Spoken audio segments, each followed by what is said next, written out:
Hello students, हमने last class में chapter start किया था केमिकल रिएक्शंस एंड इक्वेशंस। उसमें हमारा लास्ट टॉपिक था कॉम्बिनेशन रिएक्शन। उसी को आज हम कैरी फॉरवर्ड करेंगे। कॉम्बिनेशन रिएक्शन में हम लोगों ने पढ़ा था कि जब हमारे पास दो रिएक्टेंट होते हैं या एक रिएक्टेंट होता है, जितने भी रिएक्टेंट होते हैं हमेशा प्रोडक्ट सिर्फ और सिर्फ एक बनेगा। ओके, जब हमारा प्रोडक्ट सिर्फ एक बन रहा है उस रिएक्शन को कहते हैं कॉम्बिनेशन रिएक्शन। जैसे कि हम इसमें देख सकते हैं, calcium oxide react vigorously with water to produce slaked lime means calcium hydroxide releasing a large amount of heat. Okay, so calcium oxide आपका वाटर के साथ रिएक्ट कर रहा है और कैल्शियम हाइड्रोक्साइड बना रहा है, जिसको हम स्लैक्ट लाइम भी कहते हैं। इस प्रोसेस में बहुत ही ज़्यादा अमाउंट में हीट प्रोड्यूस होती है। ओके, और इस प्रोसेस को कहते हैं कॉम्बिनेशन रिएक्शन। आगे हम बात करते हैं a solution of select lime produced by the reaction is used for white washing walls। Means जो भी हमें स्लैक्ट लाइम मिला है वो किस काम का आता है यूज़? वाइट वॉशिंग के लिए। मीन्स जब हम लोग घर में दीवारों पे पेंट करते हैं तो दीवारों पे जो पेंट होता है उसे बोलते हैं स्लैक्ट लाइम। ओके, उसी को जैसे मतलब स्लैक्ट लाइम मतलब calcium hydroxide. So white washing करने के बाद दीवारों पे जो परत जमती है, जो लेयर होती है, उसी को calcium hydroxide means select lime कहते हैं। Okay students, let's start now. Calcium hydroxide reacts slowly with the carbon dioxide in air to form a thin layer of calcium carbonate on the walls. Calcium carbonate is formed after 2 to 3 days of white washing. Okay students, and gives a shining finish to the walls. So ये कह रहा है कि हमारे पास जो select lime आया है, जो हमने पेंट करा तो कैल्शियम हाइड्रोक्साइड की लेयर जम गई। कुछ दिनों बाद 2-3 दिन में उस पर कार्बन डाइऑक्साइड का रिएक्शन होता है और जो परत जमती है 2-3 दिन बाद, जो थिन लेयर आती है, दैट इज़ कैल्शियम कार्बोनेट। सो आप खुद देखते हैं, जब हमारे घर में पेंट हो जाता है, वाइट वॉश हो जाता है, तो 2-3 दिन बाद के बाद चमक आ जाती है वॉल्स पर। वो एक्चुअल में चमक क्यों आई? क्योंकि एक थिन लेयर आ गई कैल्शियम कार्बोनेट की। ओके स्टूडेंट्स, सो आगे हम बात करते हैं burning of coil. Burning of coil में आप देख सकते हैं कार्बन हमारे पास है, उसे ऑक्सीजन के साथ जैसे हमने जलाया तो हमें मिल गया कार्बन डाइऑक्साइड। सो हमें कितने रिएक्टेंट है स्टूडेंट्स? एक कार्बन है, दूसरा ऑक्सीजन है, इसका मतलब 2 रिएक्टेंट हैं। पर प्रोडक्ट कितने बन रहे हैं? एक ही प्रोडक्ट बन रहा है जो है कार्बन डाइऑक्साइड। तो ये कौन सा रिएक्शन हुआ? Combination reaction. Formation of water. Formation of water में भी क्या होता है? हमारे पास हाइड्रोजन है, उसे ऑक्सीजन के साथ हमने रिएक्शन करा दिया। ओके, सो क्या बन गया? H2O बन गया, वाटर बन गया। सो ये वाटर भी कितने मॉलिक्यूल हैं? एक ही तो है। तो ये क्या हुआ? कॉम्बिनेशन रिएक्शन हुआ। Burning of natural gas means जैसे मेरे पास मीथेन है, उसको मैंने ऑक्सीजन के साथ जलाया तो हमें क्या मिल गया? कार्बन डाइऑक्साइड मिल गया और क्या मिल गया? वाटर मिल गया। सो इस तरीके के रिएक्शंस को हम केमिकल रिएक्शंस कहते हैं। ओके, जिसमें हमें कुछ ना कुछ प्रोडक्ट मिलता ही है। Okay, now next one is exothermic reaction. ये एक्सोथर्मिक रिएक्शन क्या होता है उसके बारे में हम पढ़ने जाएंगे, ठीक है। An exothermic process release heat and cause the temperature of the immediate surrounding to rise. The rice, potatoes and bread we eat contain carbohydrates. These carbohydrates are broken down to form glucose. Okay, this glucose combines with oxygen in the cells of our body and provides energy. The special name of this reaction is respiration is an exothermic reaction. Okay students, so exothermic reaction होता क्या है? जिस reaction में heat produce हो उसी को exothermic reaction कहते हैं. ओके, मतलब कि टेम्परेचर बढ़ जाए. पहले कोई चीज़ ठंडी थी और रिएक्शन होने के बाद वो चीज़ गर्म हो जाए, उसी को एक्सोथर्मिक रिएक्शन कहते हैं. सो हम इसको एक एग्जांपल के थ्रू समझेंगे स्टूडेंट्स. जैसे मेरे पास ग्लूकोज है जिसका फॉर्मूला होता है C6H12O6. उसे मैंने ऑक्सीजन के साथ मिक्स कर लिया. ओके, तो मुझे क्या मिल रहा है? कार्बन डाइऑक्साइड मिला मुझे, वाटर मिला मुझे और एनर्जी मिली. ओके, मोस्ट इम्पॉर्टेंट एनर्जी मिली. बहुत ही ज़्यादा अमाउंट में हीट प्रोड्यूस हुई है. तो this process is called exothermic reaction.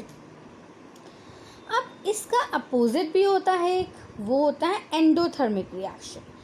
An endothermic process absorbs heat and cools the surrounding. Means अभी हमने एक्सोथर्मिक में क्या देखा? हीट प्रोड्यूस होती है.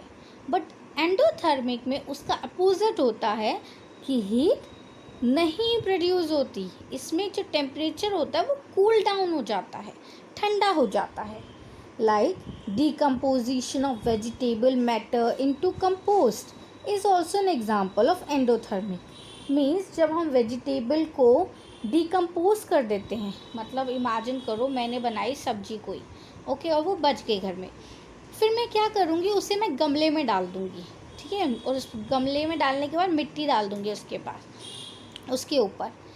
1-2 हफ्ते बाद मैं देखूँगी वो सब्जी किस में बदल जाएगी? खाद में बदल जाएगी 1-2 महीने बाद, है ना. तो उसे कहते हैं कंपोस्ट. तो जो चीज़ गर्म थी हमारी सब्जी, वो एकदम ठंडी हो गई खाद में बदल कर. उसी को, उस प्रोसेस को बोलते हैं एंडोथर्मिक रिएक्शन. ओके स्टूडेंट्स, आगे हम बात करेंगे डीकम्पोजिशन रिएक्शन. अब ये डीकम्पोजिशन रिएक्शन क्या होता है? When single reactant breaks down to give simpler products, this is decomposition reaction. मतलब कि मेरे पास A है, ये A को जब मैंने तोड़ा तो ये बहुत सारे में बदल गया, B में, C में, D में. सो इसको क्या बोलते हैं? Decomposition reaction. जब एक से कोई चीज़ कन्वर्ट हो जाए बहुत छोटी छोटी चीज़ों में. ओके, हमने कॉम्बिनेशन रिएक्शन में बच्चों क्या पढ़ा था कि उसमें क्या होता है? उसमें A + B, मतलब बहुत सा 2 या 2 से 3 हम लोग रिएक्टेंट ले लेते हैं और वो बदलता सिर्फ एक में ही है. मतलब छोटी छोटी चीज़ें एक बड़ी चीज़ में बदल जाए, उसको बोलते हैं कॉम्बिनेशन रिएक्शन. और जब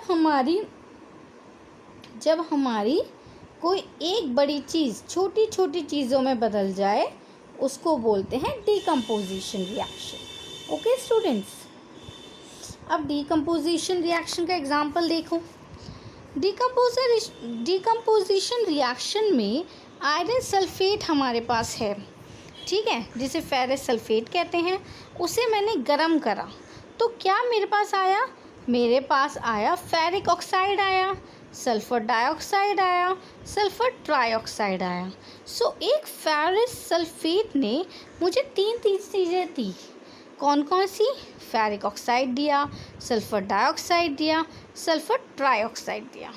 सेम वे में जैसे मेरे पास लेड नाइट्रेट है, उसको मैंने हीट करके तोड़ा तो मेरे पास लेड ऑक्साइड आया, नाइट्रोजन डाइऑक्साइड आया और ऑक्सीजन भी आया. सो किस तरीके से एक एलिमेंट को तोड़ने के बाद छोटे छोटे एलिमेंट्स हमें मिलते हैं, उसको बोलते हैं डीकम्पोजिशन रिएक्शन. ठीक है बच्चों, आगे बढ़ते हैं.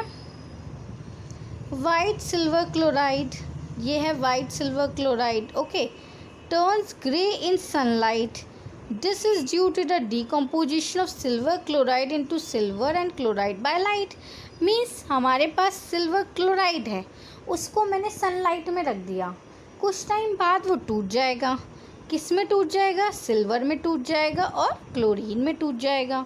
अगर मेरे पास सिल्वर ब्रोमाइड है, वो भी सनलाइट के प्रेजेंस में दो चीज़ों में टूट जाएगा, सिल्वर में और ब्रोमीन में। सो ये डिकम्पोजिशन के रिएक्शन है जिसमें एक एलिमेंट या एक रिएक्टेंट टूटने के बाद बहुत सारे प्रोडक्ट बनाता है, छोटे छोटे। ओके, अब आगे हम पढ़ते हैं डिस्प्लेसमेंट रिएक्शन। डिस्प्लेसमेंट रिएक्शन क्या होता है बच्चों? Displacement reaction is a chemical reaction in which a more reactive element displaces a less reactive element from its compound. Okay, जो चीज़ ज़्यादा रिएक्टिव है वो लेस रिएक्टिव एलिमेंट को हटा देती है। Okay, both metals and non metal take part in displacement reaction. Okay, तो मतलब ये कहते हैं ना, जो चीज़ भारी होती है वो हल्की चीज़ को हटा देती है। सो डिस्प्लेसमेंट रिएक्शन में भी यही होता है, भारी चीज़ हल्की चीज़ को हटा देती है। ओके, सो इसके एग्जांपल हैं, जैसे हमारे पास एग्जांपल में आयरन है, वो कॉपर सल्फेट के साथ, अगर मैंने इमेजिन करो मेरे पास एक बीकर है, उसमें कॉपर सल्फेट है, मैंने उसमें आयरन डाल दिया। अब आयरन जो होता है वो भारी होता है कॉपर से, ये आपको पता होना चाहिए बच्चों। आयरन जो होता है कॉपर से भारी होता है, तो आयरन अपने भारी होने के कारण कॉपर को हटाकर फेरस सल्फेट बना देता है और कॉपर को अलग कर देता है। ओके, सेम वे में हमारे सामने ये है लेड। एक सेकेंड बच्चों, सेम वे में हमारे सामने है लेड। ओके, ये लेड है, वो कॉपर क्लोराइड के साथ रिएक्ट करेगा। अब लेड भी हमारा कॉपर को हटा देगा, तो क्या बन जाएगा, लेड क्लोराइड बन जाएगा और कॉपर हमारा अलग हो जाएगा। सो अभी हमने ये देखा किस तरीके से भारी जो होता है आपका कोई भी एलिमेंट, वो हल्के एलिमेंट को हटा देता है और हटाने के बाद उसके साथ रिएक्शन कर लेता है, और इस तरह की रिएक्शंस को हम बोलते हैं बच्चों डिस्प्लेसमेंट रिएक्शन। सो आज की क्लास हम इतनी ही रखेंगे। नेक्स्ट वीडियो में आपका रेस्ट ऑफ द पार्ट हम कराएंगे। ओके, फिर आपका ये चैप्टर कंप्लीट हो जाएगा। Thank you for today. Thank you.